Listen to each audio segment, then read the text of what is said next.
লোকটি ইচ্ছাকৃতভাবে সেই প্রাচীন ফুলদানিটি ভেঙে ফেলল, যেটি ধনী যুবকটি $50 লাখ কিনেছিল। তারই আচরণে সবাই হতভম্ব হয়ে গেল। ধনী যুবকটি রাগে ফেটে পড়ে লোকটিকে ধরে ক্ষতিপূরণ দাবি করল, কিন্তু লোকটি একেবারেই শান্ত রইল। এরপর সে নিচু হয়ে মাটিতে পড়ে থাকা টুকরোগুলো কুড়িয়ে নিল। সবাই যখন টুকরোগুলোর উপর আধুনিক ধাঁচের লেখা দেখল, তখন তারা বুঝতে পারল সবার প্রাচীন জিনিসটি আসলে নকল। নকল জিনিস কিনে ধনী যুবকটি সবার হাসির পাত্রে পরিণত হল।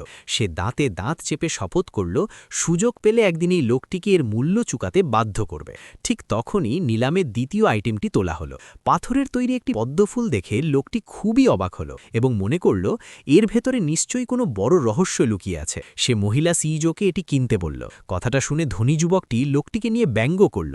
তার চোখে এটি তো শুধু একটা ভাঙা সাধারণ পাথর। এমনকি প্রাচীন বস্তু মূল্যায়নকারীও সবাইকে এতে বিড না করার পরামর্শ দিল। কিন্তু লোকটির আত্মবিশ্বাসী চাহনি দেখে শেষ পর্যন্ত মহিলা সিইও $5 লাখ বিড করে পাথরের পদ্মফুলটি কিনে নিল। একটু আগেই অপমানিত হওয়ার কথা মনে করে ধনী যুবকটি প্রকাশ্যে জোরে হেসে তাদের নিয়ে বিদ্রূপ করল একটা অকেজো আবর্জনা কিনেছে বলে। হঠাৎ লোকটি সামনে এগিয়ে এসে পাথরের পদ্মফুলটি তুলে নিল। সবাই কৌতূহলী হয়ে তাকিয়ে রইল সে কি করতে যাচ্ছে। সে একটি লাইটার বের করে পাথরটিতে আগুন ধরালো। এই হাস্যকর কাজ দেখে সবাই আবারও হেসে উঠল।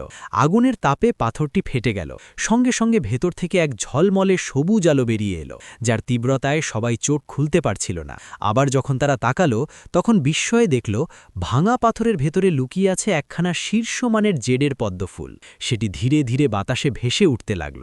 এই দৃশ্য দেখে মূল্যায়নকারী আর নিজের আবেগ সামলাতে পারল না। সে উত্তেজনায় চিৎকার করে উঠল।